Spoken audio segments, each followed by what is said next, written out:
उम्मीद नहीं थी। सर बॉडी देखकर लग रहा है कि मौत हुए 1 हफ्ते से ज़्यादा हो चुका है। फिलहाल बॉडी को पोस्टमार्टम के लिए भेजो। सारे घर की तलाशी लो। Okay sir.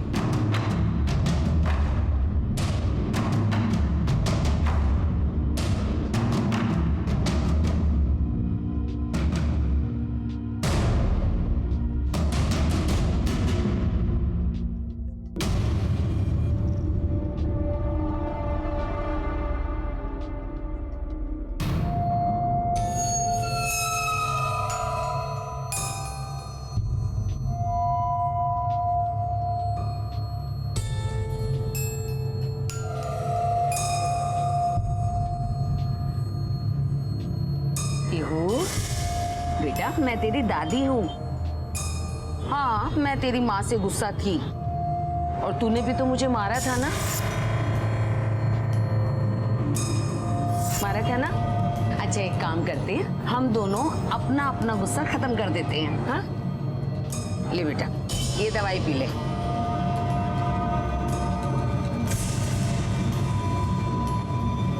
बेटा दवाई नहीं पियोगी तो तुम्हारी मम्मा नाराज हो जाएगी ना। हाँ लो दवाई पी लो। क्या कर रही हो ये? और ये कौन सी दवा पिला रही हो आप इसको? ये इसकी दवा नहीं है। ना तुम भी रहने दिया करो। अपनी दवाई पीने का होश रहता नहीं तुम्हें और बच्चे को दवाई पिलाई जा रही हो। पापा कब आएगी? बोलो ना पापा, मामा कब आएगी? बोलो ना पापा, पापा कब आएगी? बेटा तुम्हारी मम्मा नहीं आएगी अब। कितनी बार बोला है मैंने आपको, समझ में नहीं आता आपको। प्रकाश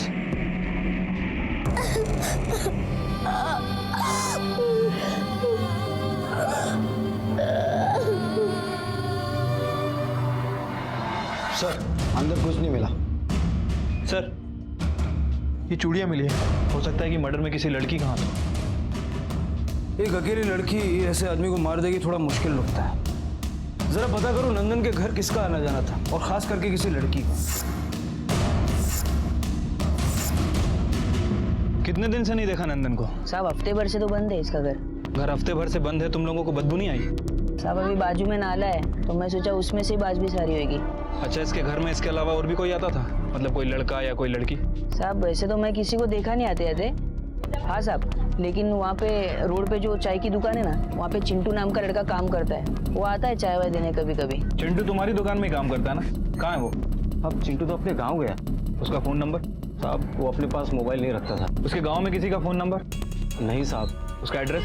साहब मुझे पूरा एड्रेस तो नहीं मालूम, पर मुझे इतना पता है कि पटना के पास किसी गांव का रहने वाला है। तुम ऐसे ही बिना पुलिस वेरिफिकेशन के किसी को भी काम पे रख लेते हो क्या? नहीं साहब, गलती हो गई साहब। पास में नंदन सिंह का मर्डर हुआ है, जानते हो ना? चिंटू का वहाँ पे आना जाना था, हो सकता है इस मर्डर में उसका इन्वॉल्वमेंट हो। साहब वो ऐसा लड़का नहीं था साहब। वो कैसा लड़का है वो तो हम पता कर ही लेंगे।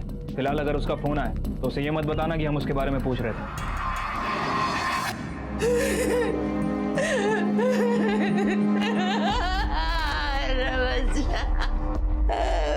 बच्चा बस करो, कोई जरूरत नहीं है उसके लिए आंसू बहाने की। आप लोगों में से किसी को मुंबई चलना होगा उसकी लाश की शिनाख्त के लिए। देखिए साहब, पुलिस लावारिश लाश के साथ जैसा करती है ना, वैसा करिए उसके साथ। क्या क्या नहीं सहा है हमने उसके वजह से, क्या क्या नहीं सहा है, भूले नहीं है हम। इंस्पेक्टर साहब हमें माफ कर दीजिए, हम में से कोई नहीं आएगा वहां शिनाख्त करने के लिए। एक मासूम बच्ची जिसने अभी तक जिंदगी को समझा भी नहीं था, आज उसकी ही दादी अपनी नफरत की वजह से उसकी जिंदगी छीन लेना चाहती थी। क्या यह नफरत सिर्फ इसलिए थी कि प्रकाश की मां वीना बरखा को पसंद नहीं करती थी और अब वो प्रकाश की शादी अपनी पसंद की लड़की से करवाना चाहती थी? क्या इस नफरत की वजह से बरखा की मासूम बच्ची की बलि भी चढ़ जाएगी?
अरे रघु भाई, रघु भाई।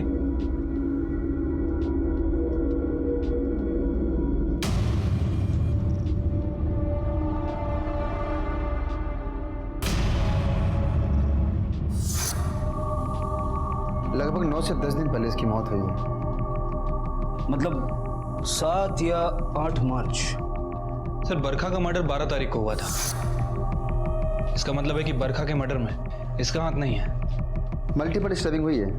इसके पूरे शरीर में कई जगह धारदार हथियार से हमला किया गया और टोटल 17 घाव हैं इसमें। मतलब सब मारने वाला काफी नफरत करता था इससे। हेलो, क्या? ठीक है सर, नंदन के एरिया में एक और मर्डर हो गया है।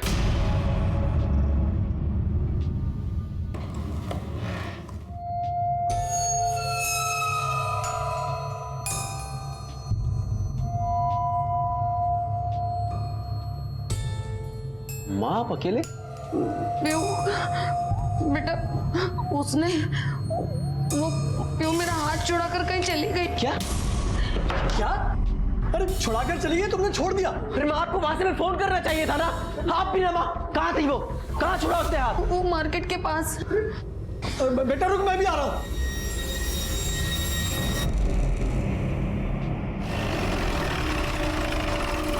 आइए सब, मैंने फोन किया था, ये वाला घर है।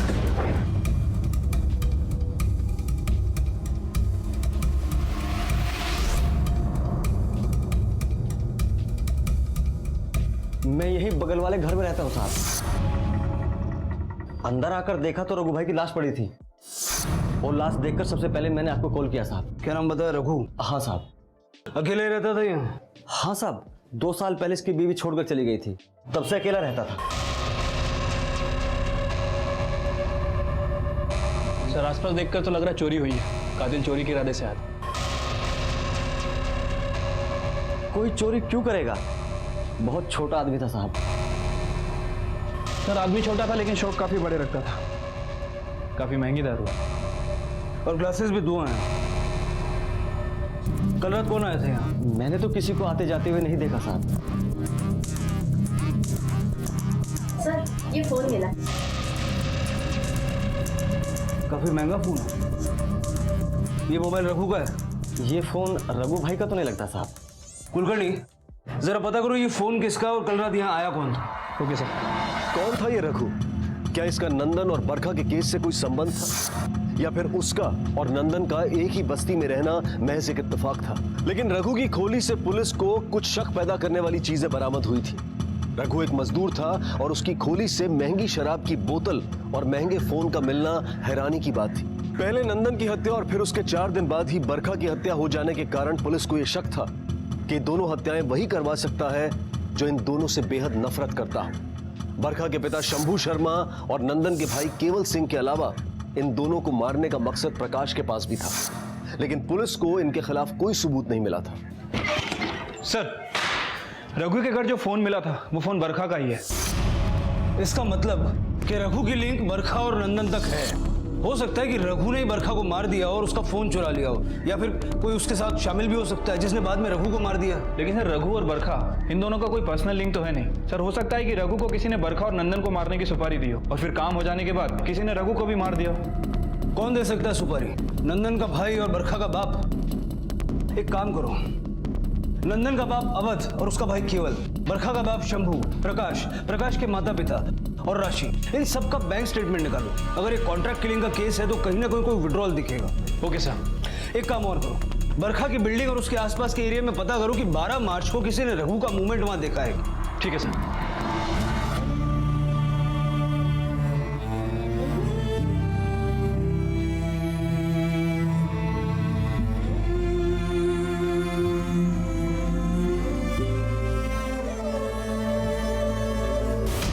सर बरखा का बाप शंभू और केवल ये दोनों उन्नाव की एक माइक्रो फाइनेंस कंपनी में काम करते हैं और सर उस कंपनी का हेड ऑफिस मुंबई में है और अक्सर 2 से 3 महीने में यहाँ आ जाया करते हैं। कुलकर्णी, अगर ऐसा है तो इट इज क्वाइट पॉसिबल कि केवल को उसकी माँ से नंदन के बारे में पता चला होगा और उसने और बरखा के बाप शंभू ने मिलकर ये काम किया होगा। और बरखा की हत्या में भी इन दोनों का हाथ होना नकारा नहीं जा सकता। उन्नाव पुलिस से कहो कि इन दोनों से जरा पूछताछ करें। Okay sir. हाँ सर, इसमें छुपाने वाली क्या बात है? मैं अक्सर ऑफिस के काम से मुंबई जाता रहता हूँ। तो वहाँ नंदन से भी मुलाकात होती होगी। नहीं सर, हम सच कह रहे हैं, हमें बिल्कुल नहीं पता था कि नंदन मुंबई में ही है। लेकिन तुम्हारी माँ को तो सब पता था। इनकी तो हर दूसरे तीसरे दिन उससे बात भी होती थी। फिर ऐसा कैसे हो सकता है कि एक ही घर में रहकर तुम्हें कुछ पता ही ना हो? सर आप यकीन मानिए, माँ ने इस बारे में मुझे कुछ भी नहीं बताया कि नंदन से वो बात करती हैं। हाँ साहब, मैंने केवल और उसके पिता को कभी नहीं बताया कि मैं नंदन से बात करती हूँ। असल में मुझे डर था कि अगर बरखा के बाप शंभू को ही पता चल गया कि नंदन कहाँ है तो वो उसे मार डालेंगे। केवल से पता चला है कि उसकी माँ ने बता दिया था कि नंदन मुंबई में है, और उसके जरिए आपको भी पता था। क्या साहब, वर्दी उतरी है मेरी, पुलिस वालों के पैतरे नहीं भूला मैं। फिर आप हमारे तरीके हम ही पे आजमा रहे हैं। ऐसा लगता है कि पुलिस के दिमाग का इस्तेमाल आपने कुछ गलत करने के लिए भी किया है। गलत सोच रहे हैं सर आप। मेरी बेटी बरखा ने जिस दिन मेरे घर की देहरी लांगी थी, मर गई थी वो मेरे लिए। ऐसा लगता तो नहीं है। नंदन के परिवार को काफी टॉर्चर किया आपने। इन्वेस्टिगेशन कर रहा था सर, उन पे शक था लड़की को अगवा करने का।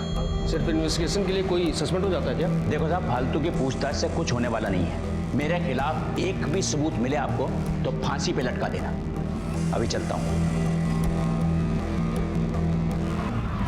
सर, उन्नाव पुलिस के मुताबिक शंभू बहुत ही शातिर इंसान है।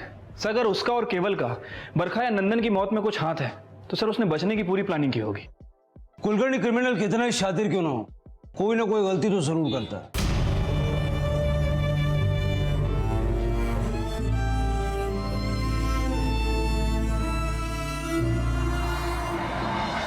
इस आदमी को देखा है आपने?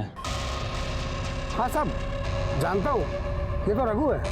रघु है ये तो हमें भी पता है। अच्छा, जिस दिन बरखा का मर्डर हुआ 12 तारीख को, क्या ये बिल्डिंग में आया था?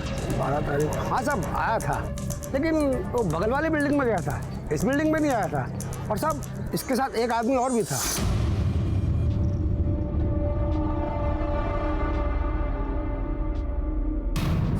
तुम्हें उस आदमी की शक्ल याद है? साहब उसका चेहरा तो हम नहीं देख पाए। अच्छा, इस बिल्डिंग में वो किसके घर गया था ये तो पता होगा? नहीं साहब, ये तो उसने नहीं बताया। क्या है कि अक्सर वो यहाँ आता रहता है लोगों के घर पुताई करने। अच्छा, उस बिल्डिंग के वॉचमैन को जानते हो? साहब हम ही है। वो क्या है, दोनों बिल्डिंग साथ साथ में है तो हमको 2000 बढ़ा के दे देते हैं।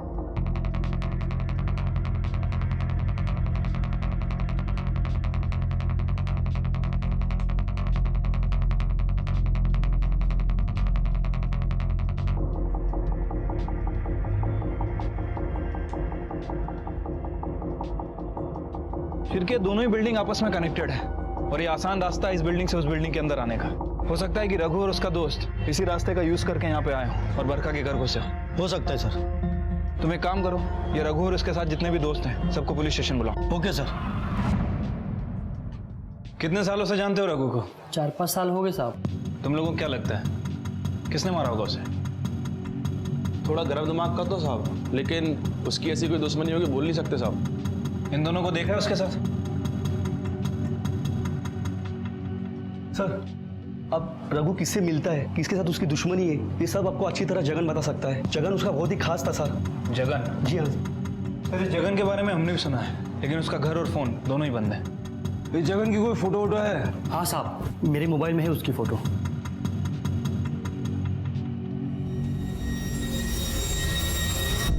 शिंदे, ये फोटो ले लो। कुलकर्णी, इस जगन की फोटो सारे खबरों में बांट दो, क्योंकि अगर बरखा नंदन और रघु के मर्डर के तार जगन से जुड़े हैं, अगला नंबर उसका भी हो सकता है। सर आइए। सर मेरी बेटी पीहू खो गई है। सुबह माँ के साथ बाहर गई थी, उसके बाद से दिख नहीं रही है। कब हुआ ये? सर अभी कुछ देर पहले ही। आपने देखा आसपास? हाँ सर। ठीक है, आप चिंता मत कीजिए, उसको ढूंढने की हम पूरी कोशिश करेंगे। प्लीज सर कुछ कीजिए सर। हाँ sir, Nala Sopara police station से खबर आई है, उन्हें एक बच्ची मिली है, 8 साल की है। कोई औरत उसे वहाँ पे छोड़ के चली गई। सर बच्ची बहुत डरी हुई है और कुछ बोल नहीं रही है सर, इसलिए उन्होंने एक फोटो भेजा है। सर ये तो पीहू का फोटो है। सर ये तो पीहू है। नाला सोपारा पुलिस स्टेशन में सारी फॉर्मेलिटीज कंप्लीट करवा दूं, आप जाकर के बच्ची को ले सकते हैं। Thank you so much sir, thank you. Kulkarni, बच्ची का इस तरह से दादी से बिछड़ जाना मुझे कुछ समझ में नहीं आ रहा। इससे पहले भी बरखा ने पीहू को अलमारी में बंद कर दिया था। कहीं ये प्रकाश हमसे कुछ छुपा तो नहीं रहा? या फिर बच्ची को लेकर कोई ऐसी बात है जो अब तक हमारे ध्यान में नहीं आई। एक काम करो, जरा पता करो ये पीहू का बिछड़ जाना सिर्फ एक इत्तेफाक था या फिर प्लान था। Okay sir.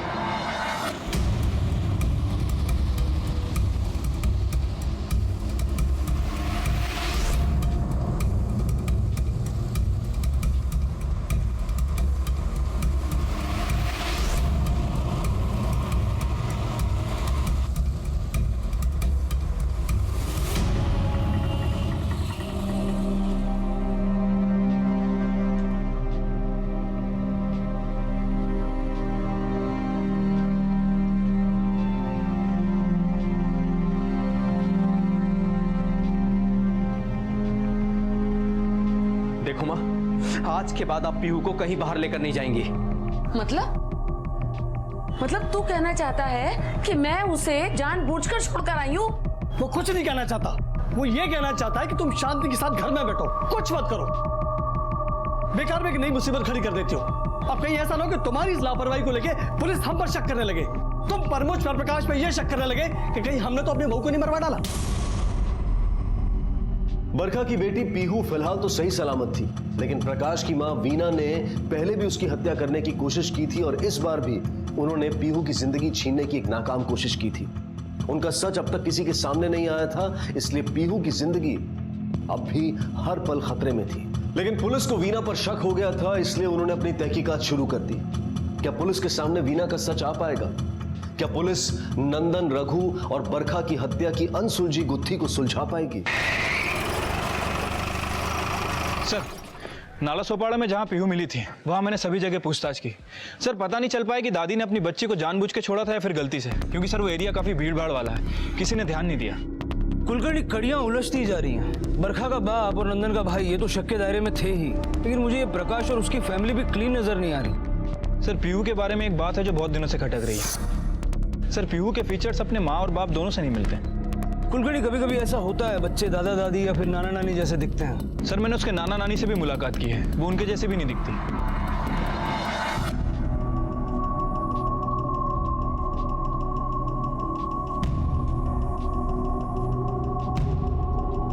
पीहू, पीहू कहाँ गई? पीहू,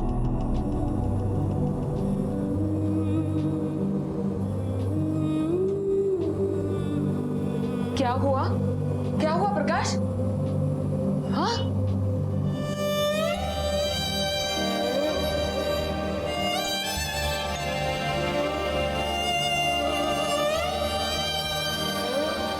क्या हुआ पीहू बेटा?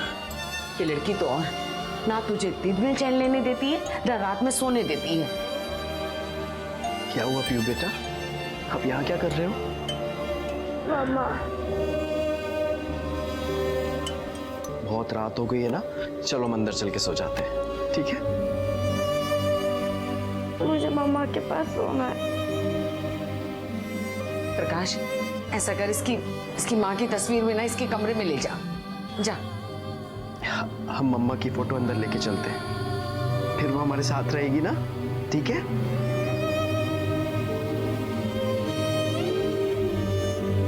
चलो।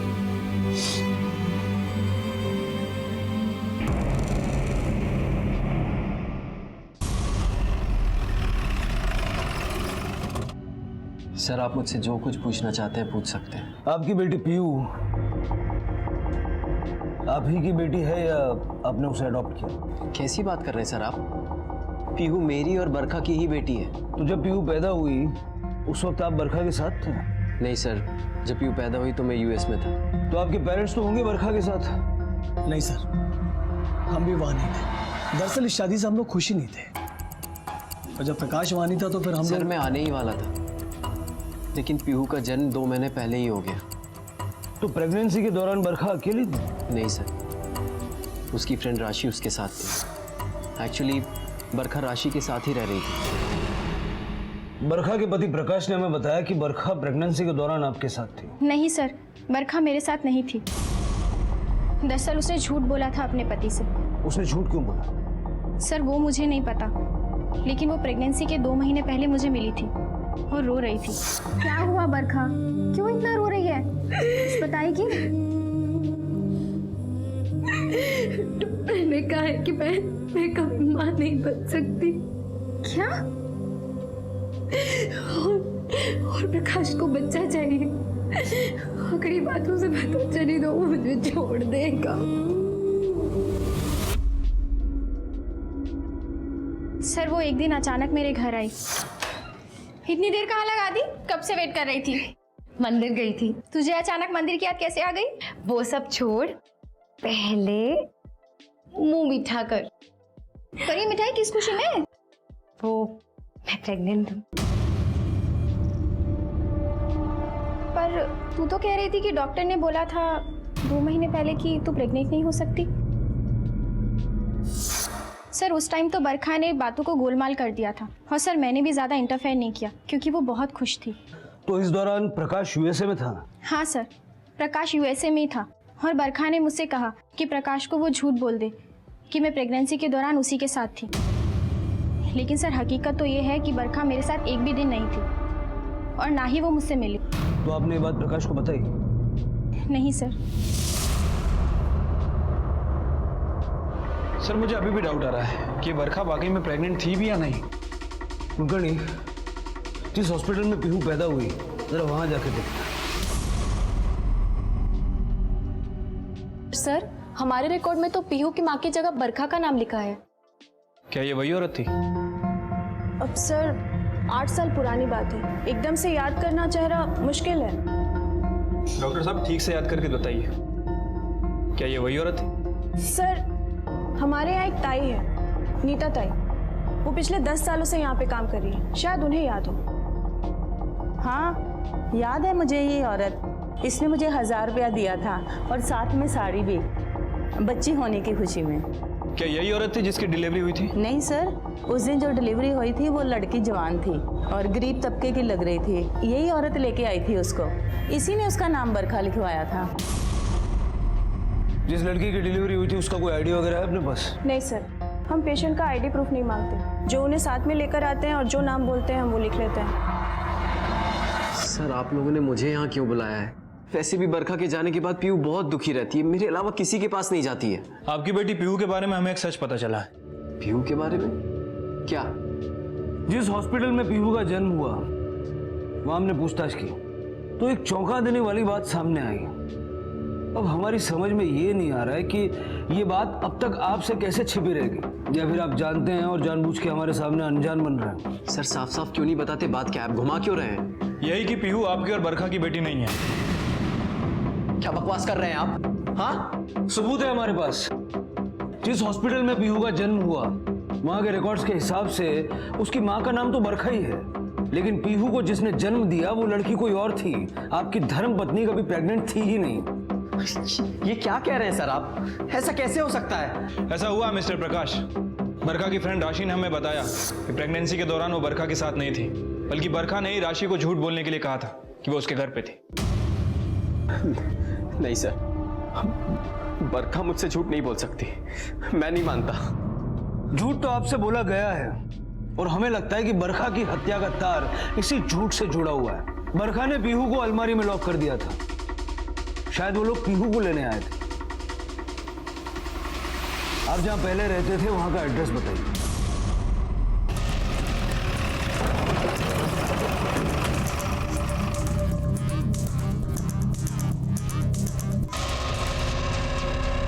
साहब ये शांता है, जब बरखा मैडम यहाँ पर रहती थी तो ये उनके घर पर काम करती। ठीक है जाओ। क्या हुआ साहब? तुम्हारी बरखा मैडम का मर्डर हो गया। अब जो कुछ मैं पूछता हूँ सीधा सीधा बताना। पीहू बरखा की ही बेटी है? नहीं साहब, बरखा मैडम को बच्चा नहीं हो रहा था इसलिए वो बहुत परेशान थी।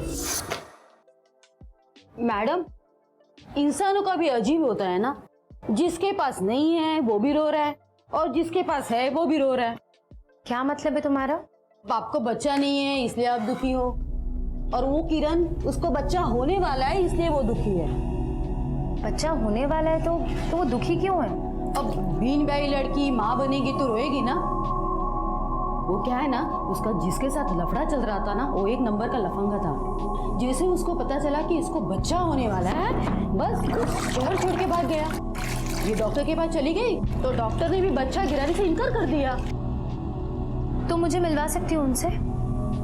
हाँ, बरखा मैडम ने मुझे बोला, इसलिए मैंने किरण को उनसे मिलवाया।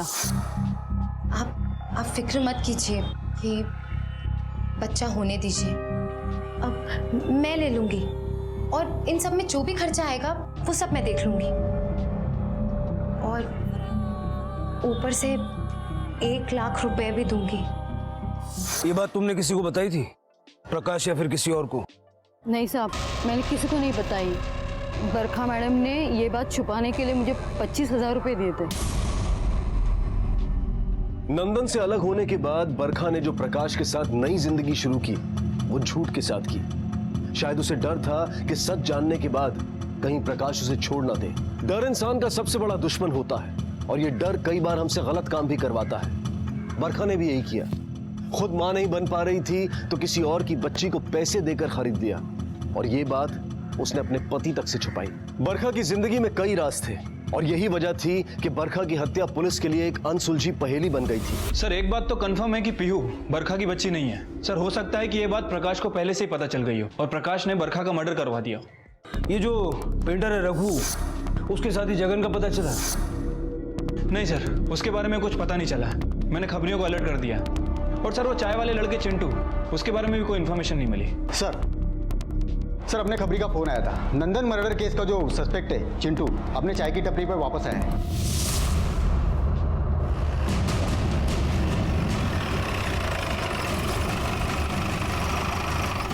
चिंटू है क्या? नंदन के घर पे चाय लेके जाता है?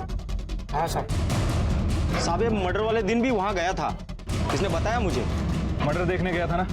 चल पुलिस स्टेशन की चाय पिलाता हूँ तुझे। एक झूठ बोलेगा 100 डंडे पड़ेंगे। सब मैं क्यों झूठ बोलूं? मैंने कुछ भी नहीं किया। भागा क्यों था फिर? सर वो भागा नहीं था, वो गांव गया था। घर वालों की बड़ी याद आ रही थी। बहुत याद आती है, याद करके बता। आखिरी बार जब तू नंदन के घर चाय लेके गया था वहां कौन कौन था? सब वहां पे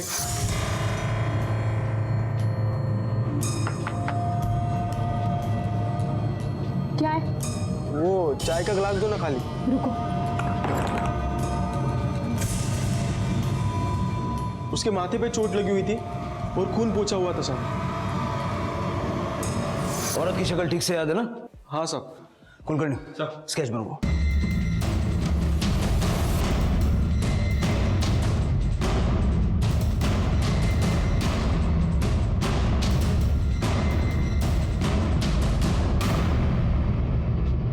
इस औरत को जानता है? नहीं सर, मैं नहीं जानता। इसको जानते हो?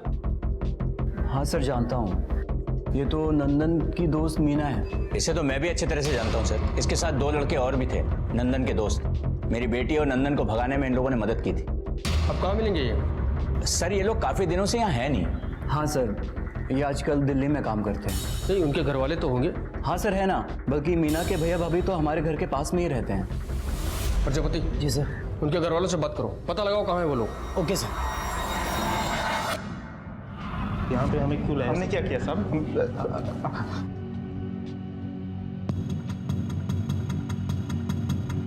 अब नाटक करने का कोई फायदा नहीं है। हम जानते हैं कि तुम तीनों ने मिलकर नंदन की हत्या की है। सीधा सीधा सच सच बता दो, इसमें तुम्हारा फायदा है। हो सकता है सजा कम हो जाए।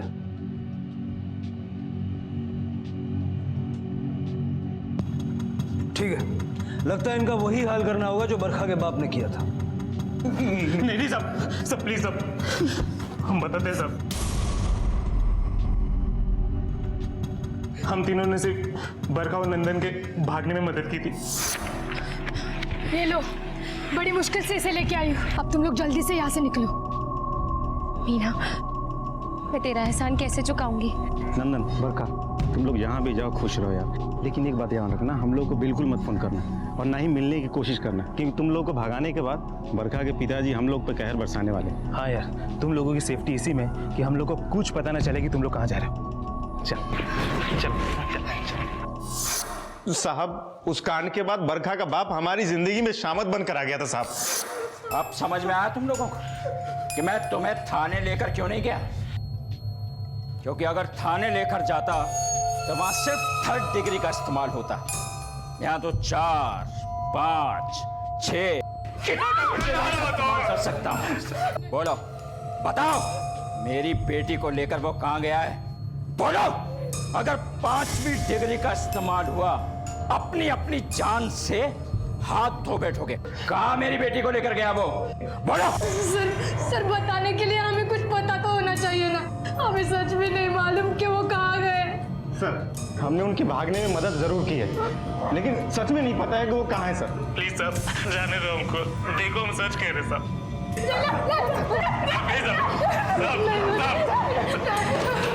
ऐसे नहीं मानोगे तुम लोग।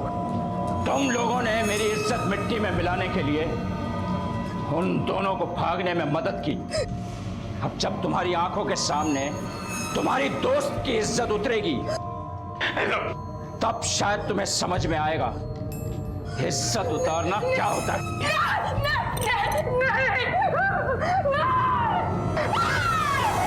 सर, उसके बाद हम तीनों दिल्ली चले गए। वहाँ एक मार्केटिंग कंपनी में हम तीनों ने जॉब शुरू कर दी। सर, धीरे धीरे पुराने जख्म भरने लगे थे। सर उस दिन किसी काम से मुंबई आना पड़ा और इत्तेफाक से हमारी मुलाकात बरखा से हो गई। साहब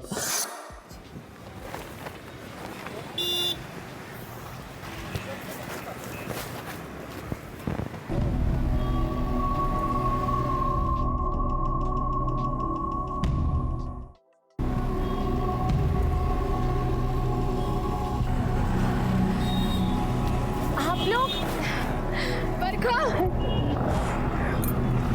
कितना बदल गई हो तुम। लेकिन तुम लोग बिल्कुल नहीं बदले, आज भी साथ। कहाँ साथ में? हमारे एक साथी को तो तू भगा के लेके आई। कहाँ है वो? क्या बात है बरखा, सब कुछ ठीक तो है ना? वो बीना, वो मैं और नंदन अब साथ में नहीं रहते। तलाक हो गया हमारा। क्या? तो क्या करती? जिंदगी नरक बना दी थी उसने मेरी। शादी के बाद नंदन बिल्कुल बदल गया था। अगर उसके साथ रहती ना तो शायद मर चुकी होती अब तक। सर, हमें जैसे ही पता चला कि जिन दोनों को साथ में करने के लिए हमने इतनी तकलीफें सही, आज वो दोनों अलग अलग हैं, तो हमें लगा कि जैसे हमें लगा कि हमारी दोस्ती को, हमारी कुर्बानी को उन्होंने बहुत बड़ी गाली दी है। तेरे वजह से बरखा के बाप ने हमारी जिंदगी नरक बना दी थी और तू इससे अलग हो गया। इसीलिए दी थी कि इतनी कुर्बानी हमने। अबे हमने खुद नहीं छोड़ा उसको, वो खुद हमें छोड़ के चली गई है। तो और क्या करती? हाँ, जिंदगी भर तुम्हारे लात और घूसे खाती। तुमने ज्यादा तरफदारी मत करो उसकी, समझ में? तो क्या करेगा? क्या करेगा? साले शंभू ने कम किया है, तू ड्रामा कर रहा है। तुझे पता है हमारे साथ क्या हुआ है?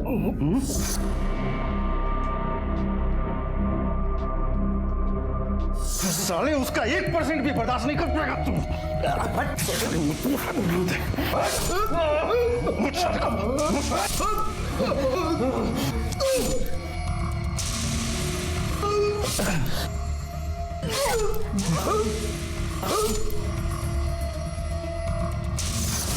तब तुम लोगों की जिंदगी बर्बाद नहीं हुई थी क्योंकि तुम लोगों ने कोई क्राइम नहीं किया था, लेकिन अब तुम तीनों ने खुद चल के अपने हाथों से अपनी जिंदगी बर्बाद कर ली है।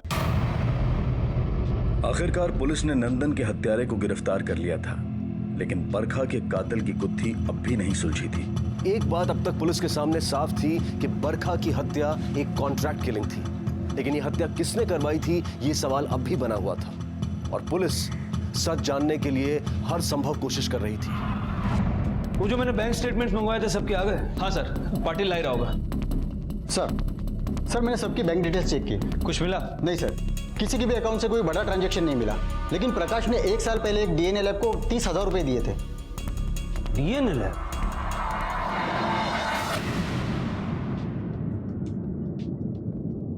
सर आप लोगों ने मुझे यहाँ क्यों बिठा के रखा है?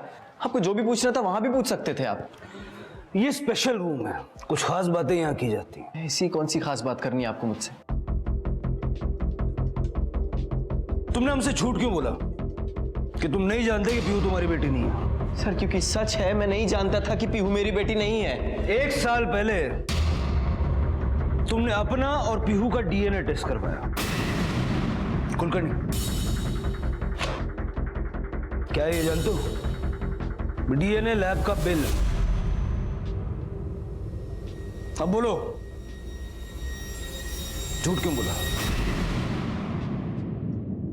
सर मुझे बरखा पे उसी दिन शक हो गया था जब मैंने पहली बार उसे नंदन के साथ देखा था।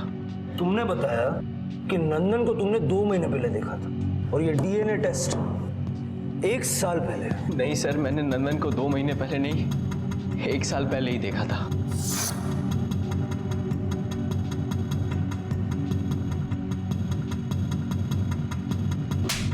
तेरी हिम्मत कैसे हुई बे मेरी बीवी को हाथ लगाने की? तुमसे पहले हमारे आ गए इसमें। क्या बकवास कर रहा है? अरे तुमसे पहले हमारी शादी हुई थी, बात कराई थी हमारे साथ।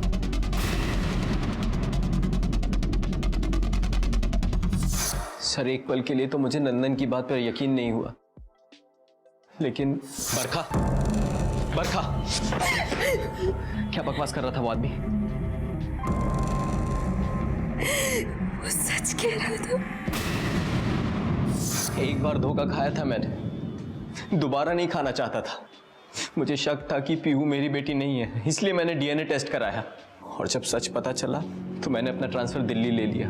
मैं किसी भी तरह बरखा से दूर होना चाहता था, लेकिन मैंने उसको नहीं मारा। सर अगर मुझे उसे मारना होता तो मैं उसे तभी मार देता, लेकिन मेरे अंदर हिम्मत नहीं थी सर, बिल्कुल हिम्मत नहीं थी। ठीक है, जा।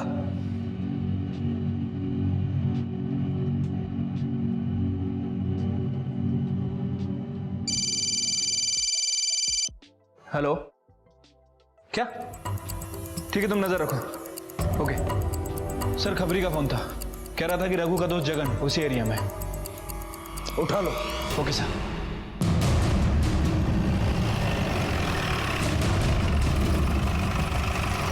कहाँ पे? सर वो रहा गगन। पक्का बारीक सुपारी। सलाम सर। रख।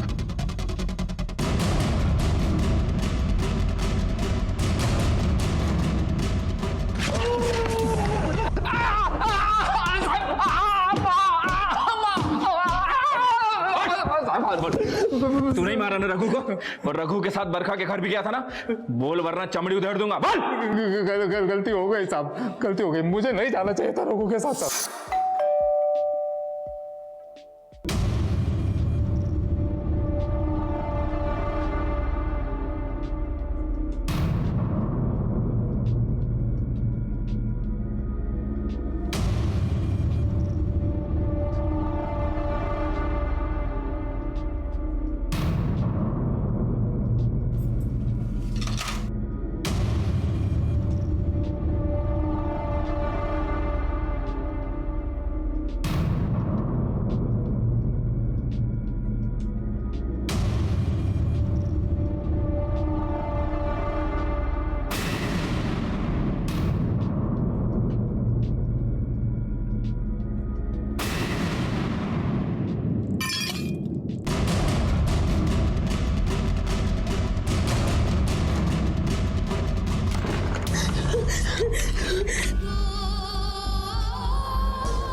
साहब घर में बच्चे हमको नहीं मिले और यही बहाना बना कि रघु ने मुझे पैसा देने से मना कर दिया था साहब।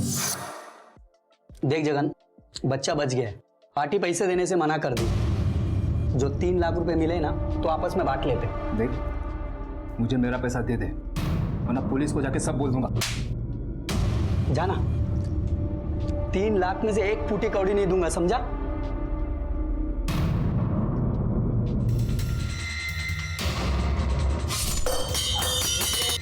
मुझे बहुत गुस्सा आया था साहब, मैंने मार दिया उसे।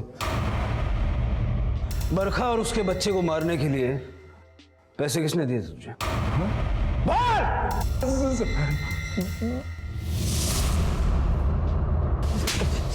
सर ये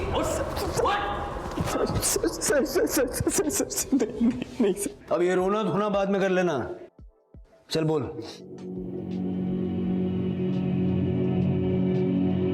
सर आपको पता है सबसे ज्यादा नफरत कहाँ होती है?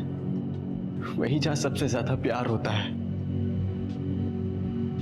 मैं बरखा के लिए अपने माँ बाप से लड़ गया, लेकिन वो, मुझे जब पता चला कि मेरा और पीओ का डीएनए मैच नहीं करता है, तो मुझे लगा कि उसका किसी से अफेयर चल रहा है। एक बार बरखा से पूछ लेता, वही बता देती कि वो पीहू की बायोलॉजिकल मदर नहीं थी। सर, मैं गुस्से में पागल हो गया था। बरखा से अलग होने का इसके अलावा मुझे और कोई रास्ता नजर नहीं आ रहा था। इस बच्ची की परवरिश अब आप अपने एनजीओ के थ्रू कीजिएगा। पीहू बेटा, ये बहुत अच्छी आंटी हैं, आपका एकदम अच्छे से ख्याल रखिएगा।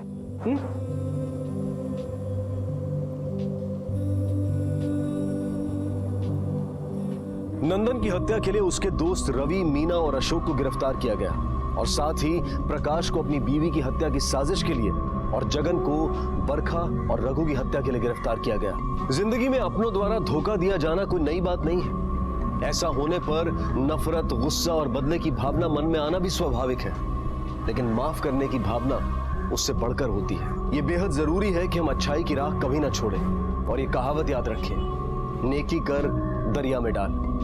इसी विचार के साथ अब मैं अनूप सोनी आपसे विदा लेता हूं। फिर मुलाकात होगी अगले एपिसोड में एक और चौंका देने वाले केस के साथ। तब तक अपना और अपने परिवार का ख्याल रखें और देखते रहें क्राइम पेट्रोल डायल 100। सबक एक को सीख हम सबको। जय हिंद।